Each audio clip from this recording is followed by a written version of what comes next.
Hello! Ayan! Welcome to Madam PTV. Kitang-kita mo agad yung papel, di ba? Alam mo na ibig sabihin niya, no? Huwag nang madamot. I-subscribe mo na yung bago nating channel, mga kasalte. Diba? Minsan kailangan natin ng support at ikaw talaga yung inaasahan ko na susuporta sa akin. I-search mo lang sa YouTube yan, Madam P Vlogs. At punong-puno na naman nakasaltikan yung channel na yan. At dyan mo makikilala si Madam Stress. Paki-subscribe naman para namang di makalambing sa'yo eh. Yan. So, simulan natin ang reading. Dahil ito naman talaga pinunta mo dito, di ba? Love life na naman, di ba?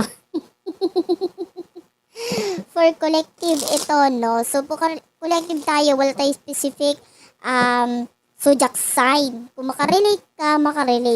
Kung hindi, hindi. Ganun lang kadali yun. Kunin mo lang yung mag-resonate sa'yo. And of course, yan. Ay, pakilike na rin itong video na ito, ha? Napakabait naman ng mga magla-like dyan. Magko-comment. Ang bait-bait ninyo. Salamat. Okay. So, start na natin ang reading. Kunin muna natin yung mini energy mo for our collective. Main energy, in fairness, maganda ang sinasabi dito with the 3 of coins. Kadami-daming pera, growth yan. Pagdating sa pera mo, finances, sana all. And with the high priestess, pwedeng you're dealing with your soulmate. Pakiramdam mo, soulmate mo yung person na nakakonect mo dito. Pakiramdam mo lang yun, diba? Na yung iba sa inyo, you might be dealing with a soulmate. Kaya lang with the 4 of cups, parang naboboring ka na, parang naiinip ka na sa kanya, imbala ka sa buhay mo. Love life. Wag na, pera na lang. Nainip ka na eh. This is your energy with the 4 of cups, parang buryong-buryo ka na. Wala naman akong nakikita sa'yo. Diba? Kahit man lang pagmumukha mo sana na gumagalaw, hindi ko makita eh. Diba? Wala tayong nakukuha sa energy ng person mo. Parang naburyo ka na, naboring ka na sa kanya. Pwede niya iba sa inyo, naghangad ka ng reconciliation, pagkikita, ganyan. Yung iba date, pa-date ka pa na laman. Nag-ready ka pa naman ng damit at saka mga gamit na gagamitin mo sa pan-date nyo.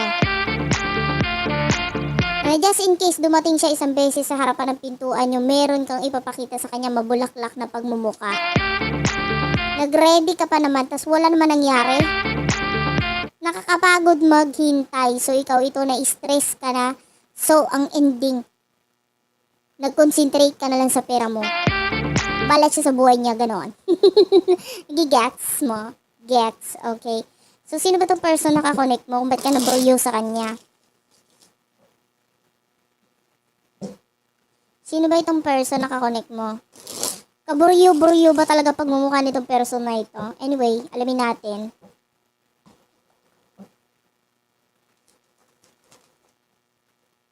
Yung person mo is the fountain. Anong meron sa the fountain? The strength card, Leo energy. Ayun, may lumabas pa na isang card. At saka the hermit. O kaya naman pala. Akala mo talaga harap siya sa iyo eh. Dadating siya sa harapan mo eh. Ang ending nandun siya sa bahay niya na mamahinga. With the strength card, possible na ano lang to person na ito eh. Wala. Pagdating sa connection na ito, shing. Ano yung shing? Ganon. Nakikita natin na with the Empress, focus din naman siya sa sarili niya. Kumbaga, akala mo magdo-doorbell sa bahay niyo, ang ginawa hindi, naglakad lang, dumaan lang. Tumingin lang sa bahay niyo, tapos lumabas ka man o hindi, wala, dadaan lang naman ako, bibili lang ako dyan sa panaderia, Ganon ang energy. Alam mo ibig sabihin nun, parang walang pakialam. Sabihin natin soulmate mo tong person na ito, pero wala siyang pakialam. Soulmate kayo, ganon. Soulmate lang tayo, pero I don't care, ganon. Ang sarap ang bulusin ng person mo ng palanggana. Kunin mo yung pinakamatibay niyong palanggana, yan ang hambas mo sa person mo, nakaka-stress itong person na ito. Anyway, lakas mo kasira ng araw. Ano nasa isip mo regarding your person? Anong nasa isip mo regarding your person for our collective? The Ace of Wands. O gusto mo ng brand new beginning dito sa person na ito. Justice card. Yung iba sa inyo gusto mo ng commitment, relasyon, or gusto mo lang maging tunay or totoo siya sa'yo. Kasi maaaring with the King of Cups pakiramdam mo or nasa isip mo mahal ka nitong person na ito eh. Mahal ka nitong person na ito kaya lang pa-cute lang eh. Ganong level. Tapos ikaw naman, sana magkaroon ng new beginning sa amin. Sana magsabi siya na siya ang totoo. Ayun ang nakikita natin nasa isip. Kasi pwedeng you're the high priestess eh. Pwedeng malakas ang intuition mo, pakiramdam mo. May nakakaamoy ako ng lemon. This could be a reading. Anyway, ano nasa isip ng person mo towards you? Ano naman nasa isip niya sa'yo?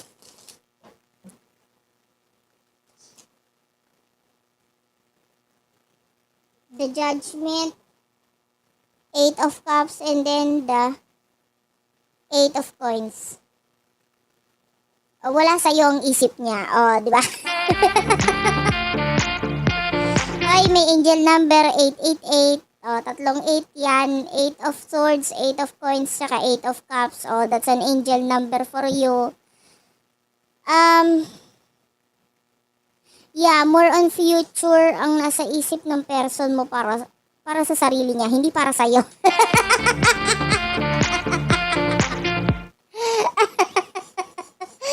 With the Judgment, sabihin nga natin na soulmate mo itong person na ito, pero wala talaga siyang pakialam.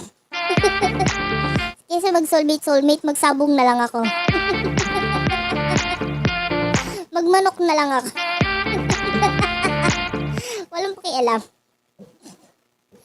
Ang sarap talagang batuhin ng palanggana ni person na ito. Nakakasama ng loob. Parang yung pupunta ka sa reading na ito, kala mo nakakasaya. Sasabihin ko, mahal na mahal. Hindi, walang pakialam ang person mo. Diba? At pinapakita naman niya sa iyo talaga yun. Parang, okay lang. Uy, online. Okay lang. Ganun. Makita ka ng person. Yung iba sa inyo kung long distance. Alam mo, pwede magkalapit, pwede magkalayo. Pero para doon sa magkalayo, napapansin niyang online ka pero wala siyang pakialam. Nakakainis, di ba? Sarap ang balusin. May mga binubuo kasi siya. Pwedeng mga busy itong person mo. At yung person na kasi ito, hindi niya kayang mag-multitask. Pag ginagawa niya itong bagay na ito lang talaga ginagawa niya. Hindi siya nakapag-focus. Hindi niya kayang gawin yung nagpo-focus ako dito, nagko-concentrate ako sa bagay na ito, tapos nag-iisip din ako sa'yo. Medyo mahirap yon. Pwedeng tutulala muna ako ng konti kung iisipin kita, tapos gagawin ko muna itong kailangan kong gawin. Hindi pwedeng sabay, hindi pwedeng both. Ganon. Ganon yung energy ng person mo. Sabihin na natin tumatanda na siya, ganon. Humihina na ang buto-buto. Kaya hindi na niya kayang mag-multitask. Makaka-stress yung person na yan. Anong emotion mo towards your person? The Five of Swords. Iniiwasan mo yung person mo kasi mahal mo siya. Ba't kayo nag-iiwasan? Para kayong mga tanga. Dapat yata ikaw na lumapit sa person mo, kalabatin mo siya, gano'n. Sabay, hampasin mo na palanggana. Oy, the doorbell ka ba? Hindi. Nakakainis tayo. With the Wheel of Fortune. Pwedeng gusto mong baguhin ko naman nagiging challenges sa connection ninyo ng person mo. So, sabihin na natin ang pinakagusto mo dito is relasyon. Na hindi naman mabigay-bigay nitong person na itong siraulong itong ba't di niya magawa yun. Mahal mo yung person mo eh. Kaya lang iniiwasan mo siya kasi ayaw niya. Kasi iniiwasan ka rin niya eh. Para quits, diba? Nakiiwas ka na rin. Ewan ko sa inyo lakas ng trip nyo. Anyway, anong emotion ng person mo? Anong emotion ng person mo para sa'yo? The Five of Cups, the Knight of Swords, the Devil. Sabihin na natin nalulungkot siya with the Five of Cups. Kaya siya umiiwas ng gawa ng movement or we do have the Fool. Pwedeng nalulungkot siya kaya umiiwas siya at kung ba't hindi siya gumagawa ng movement. Parang hindi niya kaya kasi hindi sapat yung kanyang kaalaman regarding dito. Ay, yung iba, sa soulmate na yan, destiny na yan, konti lang yung alaman niya dyan, konti lang yung idea niya dyan, pwedeng hindi pa nga siya naniniwala gano'n. Nararamdaman niya lang na parang, "Uy, special ka sa akin, kahit papano, ikaw yung tipong, kumbaga sa pagkain, ikaw yung hindi ko malilimutan, ganong energy. Gusto kong kainin, pero hindi ko alam kung paano, pwedeng, I don't know, mahal ka ba? Ba't kasi medyo babaan mo naman yung presyo mo? Nakaka-stress yung hindi pwede tikman kasi mahal. Ganon. Basta ang energy is that mahirap kang makuha, mahirap kang mabili, mahirap kang kainin. Ganon. And with the devil, very narcissist itong person mo. Dadating sa buhay mo, tas aalis, tas dadating, tas aalis na naman, tas dadating, tas aalis na naman. Abnoy siya, in short.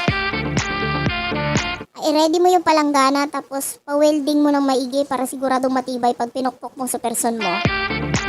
At kung gusto mo tulungan pa kita pumukpok, ako'y nai-stress na rin sa kanya. Ba't ka na itong person na ito? Parang parang syong pagdating sa emotion niya with the star, malaki ang paghanga sa'yo nitong person na ito. Kaya lang tinatago niya lang. Tinatago niya yung paghanga niya sa'yo. Bakit hindi siya open? Dapat i-open niya. Di ba? Sabagay naman. Nakakahiya din naman na ipagkalandakan sa'yo na crush ko tong taong to. Di ba? Halimbawa, nung kabataan mo. Hindi mo pa, kung ikaw kasi, nakakita ko dito ng person na yung kabataan nila. Ikaw nung kabataan mo. Yung crush mo, pwedeng sinisikreto mo, pero sa lahat ng buong barangay nyo, alam na crush mo yung taong yun. Ganun ang energy mo So, yung person mo, magkaiba kayo. Kasi pag may crush siya, secret niya lang talaga yung crush niya. At ikaw nga yung crush niya. Diba? Bidang-bida ka naman dito sa person nito. Kaya lang wala siyang pakialam. Crush kita pero wala akong pakialam. See, with the Empress, malaking paghanga sa yung person nito. Kaya lang wala siyang pakialam. Maganda ka, oo. Pogi ka, oo. Pero I don't care. Suplado, nasarap sukutukan. Itong person mo, minsan sarap hagisan ng tawas. Baka mamaya, nakukulam. Pag ganyan mag-isip yan, nakaka-stress. O ano namang possible future sa inyong dalawa. Near future reading na tayo. Ano mangyayari in the near future for the both of you?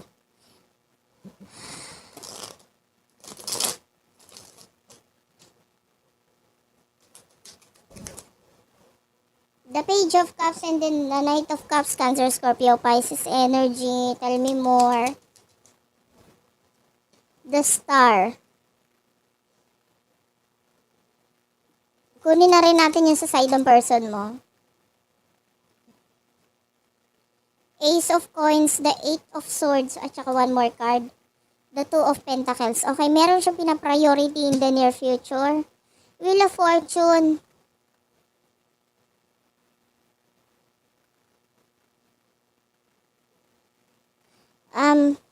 Nakikita natin merong mga pagbabago na dadating, pero hindi sa inyong dalawa. Pwedeng may kinalaman sa third party. Mga problema or challenge, pwedeng may third party dito. Kaya pala naman, harot-harot ka dyan, may third party naman pala. Ganun ang level na nakukuha natin. Nagigets mo? Okay, gets. Okay, so nakikita natin, maaaring with the Page of Cups, yung focus mo kasi at saka yung offer ng buhay mo or ang time mo, binibigay mo sa pangarap mo The Star is here. This is your wish fulfillment. Dito mo na lang inilalagay. Pwede may mga pangarap ka, may gusto kong mangyari. Diyan ka nagpo-focus. Pagdating sa person mo, merong mga bago dumadating sa kanya, pero with the Eight of Swords, wala ulit siyang pakialam. Nakakainis yung person mo, papuntang ermitanyo. Ayaw love life. With the Two of Coins kasi marami siyang priority. Priority niya yumaman. Kumbaga sa inyo, kung dadaan nga siya sa bahay ninyo, ang priority niya yung bumili ng tinapay. Diba? Akala mo dumadaan siya sa harapan ng bahay niyo para magpapakyut. Hindi ang totoo niyan, dumaan siya sa harapan niyo kasi yun lang ang daan papuntang bilihan ng tinapay. Nakaka-stress itong person na ito, diba? Papuntang pukpukan ng palanggana itong connection ninyo. Okay? Anong advice sa'yo? Sa temperance, oo, talaga naman, kailangan mo ng mahabang pasensya dito sa person mo. And with the page of wands, ayan, pwedeng ikaw ang kailangan makipag-communicate sa kanya. Ikaw ang gumawa ng, ikaw yung mag-hoy, alam mo yon. Ikaw ang mag-initiate ng contact. Ikaw ang magsabing, hoy, naparaan ka pala, baka may chismis ka dyan. Kanina pa ako nag-aabang ng chismis, o, di ba? Pwedeng ikaw yung kailangan mag-initiate. Eto, grabe, yung iba sa inyo, take only what resonates. Kung magkalayo kayo, di syempre sabihin mo sa kanya sa message, o, kamusta ka naman, ganyan. O, di ba? Balita ko, okay ka naman. Nakakatamad ka usap. Parang, yun hindi na kita talaga re-replyan. Anyway, yung ganun nakikita natin, ikaw ang kailangan gumawa ng paraan, ng aksyon sa person na ito. Kasi talagang lutang ang person mo. Hindi niya maintindihan kung anong gustong mangyari. Anyway, ano pang advice sa'yo? Okay, ayan o. King of Coins, the Three of Swords, at saka the Sun. Mag-focus ka sa pera mo. At kung may third party, kung nasa iyo yung third party na involved na, maging masaya ka na lang muna dyan sa third party. At talaga tong person mo, sakit sa ulo. Malaking intindihin. Yung sa life na masaya ka sa araw na ito, hindi, nakakawalang gana, ganun ang energy. Kaya kung may third person ka, mag-focus ka muna sa third person. Ayun yung sinasabi sa'yo, maging masaya ka lang, ganun. Hayaan mo siya maglaway. Okay, so that's it for now. Thank you for watching. Sana nag-resonate kayo. Please do like and subscribe to our channel, Unicorn Princess Tarot, Madam Pink TV, Virgo Philippines, Dapit Hapon TV, Water Sign Philippines. At of course, talaga naman, pag talaga hindi kita nakita doon sa bago nating channel, magtatampo talaga ako sa iyo. Madam P Vlogs, I love you all. Babush.